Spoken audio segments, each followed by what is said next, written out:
Hello Scorpio, Tagalog Express tayo ngayon. Alam niyo na yan, pag hindi kayo naka-resonate, okay lang yun, pwedeng next month na message ang makaka-relate kayo. So subscribe lang. At iwan nyo lang kung ano yung hindi para sa inyo. That means hindi kayo nakarelate. Parang, hindi ko to sitwasyon. Kasi general reading to. Scorpio, June 2024, Sun, Moon, Rising sign. Meron tayong English readings. And pwede tayo mag-book for one-on-one kung gusto nyo. Uy, si Fairy Godmother, your wish is being granted. Pwedeng nasa planning phase ka. A period of abundance. Pwedeng nakalaya na sa isang bagay na hindi kaiga-igaya. Pwede din na alam mo yung feeling ng about Feb or March, parang uy, summer na, that kind of feeling na bagong era or another opportunity para mag-explore ng mga bagay-bagay. Di ba usually pag summer, nung bata tayo sa summer class, ganun, yung mga sports clinic, yung mga ganyan, mga art lesson, something na to feed your soul, pwedeng ganun. Maaari meron ka ng nilayasan na sitwasyon at ayaw mo nang pag-usapan. Pero ito kasi Queen of Swords, bawa nagre-reach out na sa'yo yung tao pero parang wala akong panahon sa'yo, tinatarayan mo na yung tao. Pwedeng ganun. Tinatarayan mo na kasi parang bahala ka dyan. Busy ako.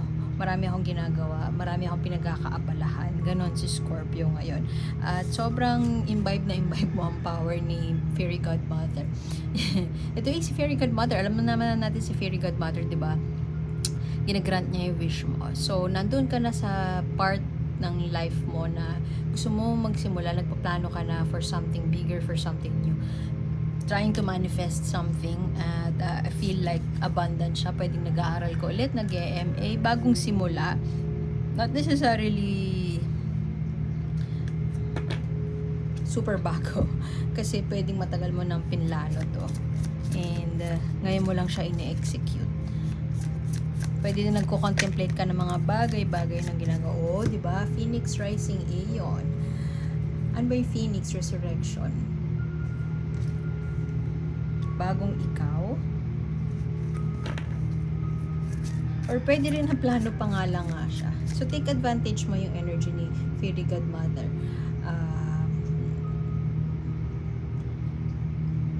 As above, so is below. Karma, loss of karma. At alam mo na siguro ngayon mukhang positive yung karma mo this month at gustong ibigay sa iyo ang mga bagong oportunidad para makapanimula, pero may part of you din na hesitant or nagdadalawang isip kung i-go ko ba to, kasi gusto mong pag-isipan muna, gusto mong aralin muna, methodical ka, siguro may earth signs sa chart mo, Taurus, Virgo, or Capricorn, kahit Scorpio ka, kasi gusto mo planuhin muna, precise muna ang pagpaplano, masyadong mabusisi ang pag-iisip or pagsasaliksik bago mo gawin yung isang bagay. Uy! Success! Or pwede din na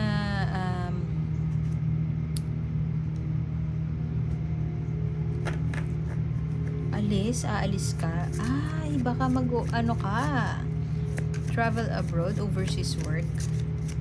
Pero tinatamad ka pa mag-ayos ng requirements. At kung sino man yung nangungulit sa'yo, kung love situation, may past romance ka na iniwan, kung sino man nangungulit sa'yo, wala kang panahon dun. Pero medyo natatarayan mo na yung tao.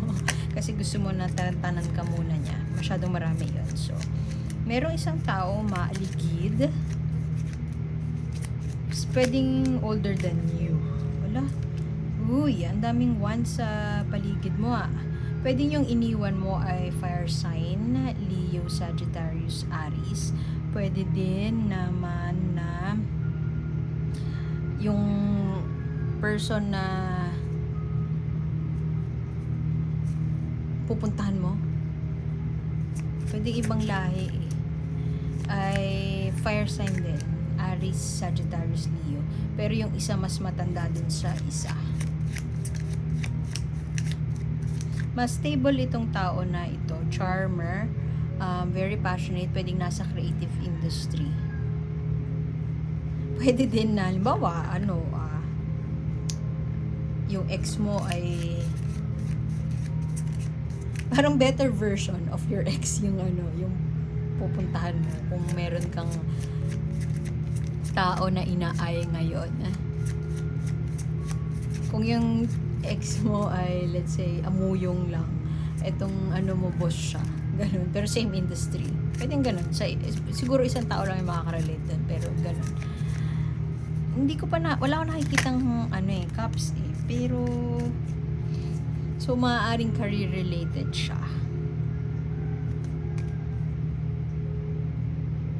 Alam mo yung tapos na ang laban. Yung ganun.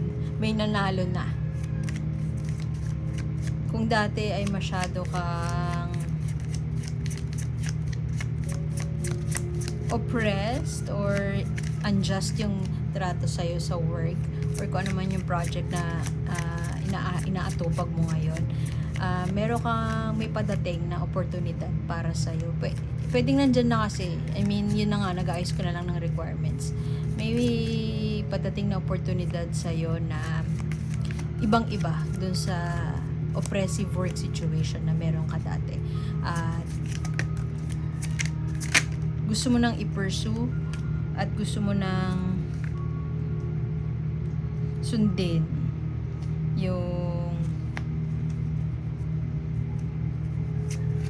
yung path na to. Pwede kasi na for the longest time yun nga, assistant ka, halimbawa. Pero ngayon, ikaw na yung magra-run ng business or executive level ka na or na-promote ka. Pwedeng ganon. So, maraming options na binibigay sa'yo. Dalawang cards dito ang lumabas na aalis ka.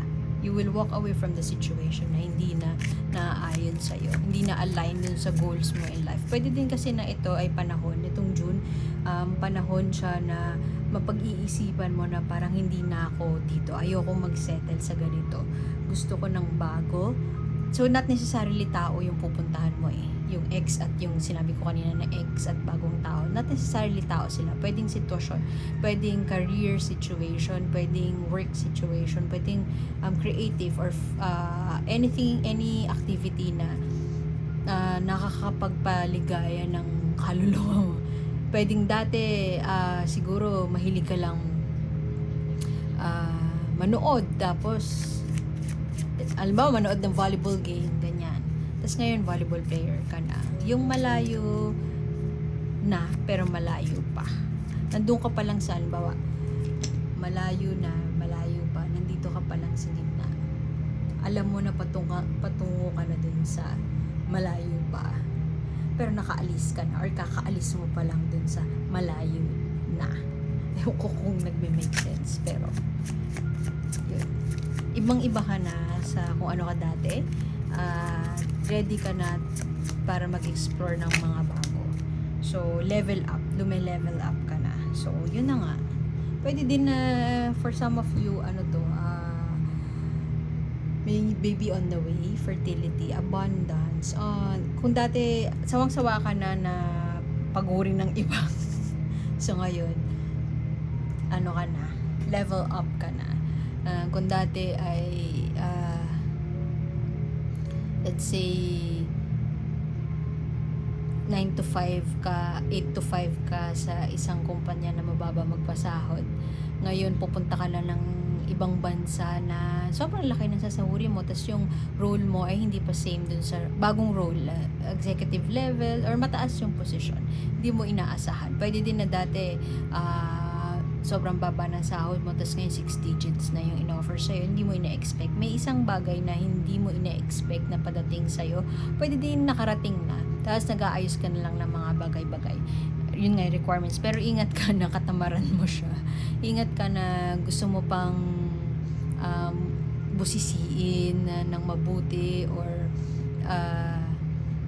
pag-aralan ng mabuti yung lahat ng bagay bago ka mag-take ng action. So, ingat ka lang na mag-OA ka. OA ka sa sa